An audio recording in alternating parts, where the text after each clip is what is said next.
نبی پاک صلی اللہ تعالی علیہ وسلم نے یوں بیٹھے بیٹھے ایک دن صحابہ سے فرمایا یار روز نہ بیٹھے رہا کرو، وقفے سے ملا کرو۔ کچھ لوگ زیادہ ساتھ رہنے لگتے ہیں تو ادب نہیں نہ رہتا، ان کو احساس نہیں ہوتا کہ میں کیا کر رہا ہوں۔ تو نبی کریم صلی اللہ تعالی علیہ وسلم نے صحابہ کے مجمع پہ نظر ڈال کے فرمایا، حضور فرمانے لگے روز نہ ملا کرو، وقفے سے ملنے سے محبت بڑھتی ہے۔ حضرت صدیق اکبر بھی مجمع میں بیٹھے تھے، وہ بھی 3 نمازوں میں نہ آئے تو پیچھے ہی نماز پڑھ کے چلے گئے۔ ایک روایت ہے عصر مغرب عشاء، اور دوسری جگہ لکھا کہ نہیں ظہر عصر مغرب تھی، پیچھے نماز پڑھی چلے گئے، پھر عصر پڑھی چلے گئے، پھر مغرب پڑھی، اور حضور نے زور کے بعد حضرت انس بن مالک سے پوچھا ابو بکر نہیں آئے؟ پھر عصر کے بعد پوچھا ابو بکر نہیں آئے؟ پھر مغرب کے بعد پوچھا ابو بکر نہیں آئے؟ تو حضرت انس بن مالک کہتے میں بھی حیران تھا کہ وہ نماز تو پڑھ کے گئے ہیں، اور حضور کا طریقہ تھا کہ سلام پھیر کے پیچھے دیکھتے تھے، تو حضور نے دیکھ لیا، پھر بھی 3 دفعہ پوچھا کہ وہ آئے نہیں؟ سمجھے میری بات کو؟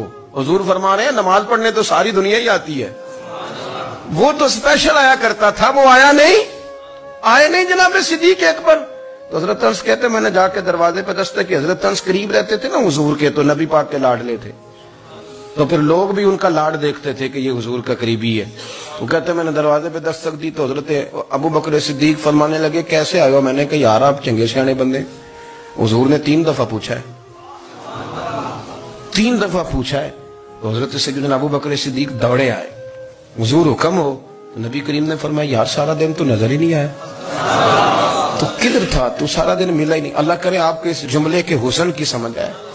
آپ دیکھیں جو چاشنی یہاں ٹپک رہی ہے، جو وقار یہاں ٹپک رہا ہے، ذرا اس کا مزاج کو دیکھیں، اور یار تو نظر ہی نہیں آیا سارا دن۔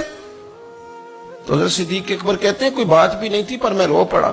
میں نے کہا حضور آپ نے تو فرمایا تھا کہ ذرا وقفے سے ملا کرو، محبت بڑھتی ہے۔ تو حضور فرمانے لگے ابو بکر میں نے کہا تھا پر تجھے تو نہیں نہ کہا تھا، تو کوئی اور تھے جن کو کہا تھا، تجھے تھوڑا کہا تھا، اور اتنے بڑے جملے نہیں ملیں گے۔ رسول کریم فرمانے لگے تو یہیں رہا کر، تو رہتا ہے تو میرا دل لگا رہتا ہے، یہیں رہا کر، میرے پاس رہا، تو نہ جایا کر یار، تو ادھر ہی رہا۔ او پانی پر نہ سہیلیاں رنگا رنگ کڑے، او سجنوں اسی تے پریا اس دا جانیے جس دا توڑ چڑھے۔ آپ اس لطف کو آپ دیکھیں، اس ذائقے کو۔ میرا دل کرتا ہے کہ میں یہ حدیث نہ لوگوں کی روحوں تک اتار دوں۔ حضور فرماتے ہیں میں نے جس کے سامنے دین پیش کیا اس نے دلیل مانگی، وہ بھی کوئی اپنا ہے جو اپنوں سے دلیلیں مانگے، وضاحتیں مانگے، یہ کیسے تھا تو وہ کیسے تھا، تو یہ چیز کدھر سے آئی تو وہ کدھر گئی۔ آپ اپنوں سے دلیلیں مانگ رہے ہیں، آپ اپنوں کو کٹوروں میں کھڑا کیا۔ حضور یہ نہیں فرماتے کہ دلیل تھی کوئی نہیں، فرمایا جس نے مانگی میں نے دی دلیل، اور لوگ دلیل دیکھ کے مسلمان ہوئے۔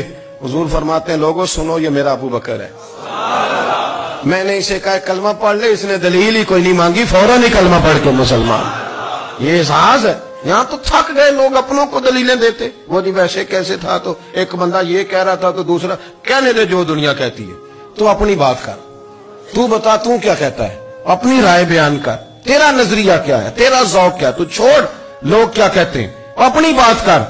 اگر ابو بکر صدیق لوگوں کے کہنوں پہ چلتے تو مکہ تو سارا کچھ اور کہہ رہا تھا، اس وقت تو کچھ تھا ہی نہیں جو کہتا کہ نہیں تو ٹھیک چل رہا ہے، دنیا ساری کچھ اور کہہ رہی تھی، لیکن صدیق اکبر کہہ رہے تھے نہیں نہیں، سچ وہ ہے جو مدینے والے رسول فرماتے ہیں، سچ وہ ہے جو میرے آقا نے فرمایا ہے۔ اپنی زندگی میں انہوں نے بتایا لوگوں کو کہ دین کا مزہ لینا ہے تو پھر ذرا غلامی کر کے آتا ہے، پھر ذرا پورا پیار کر کے آتا ہے، پھر پوری محبت دے کے پھر غلامی کا مزہ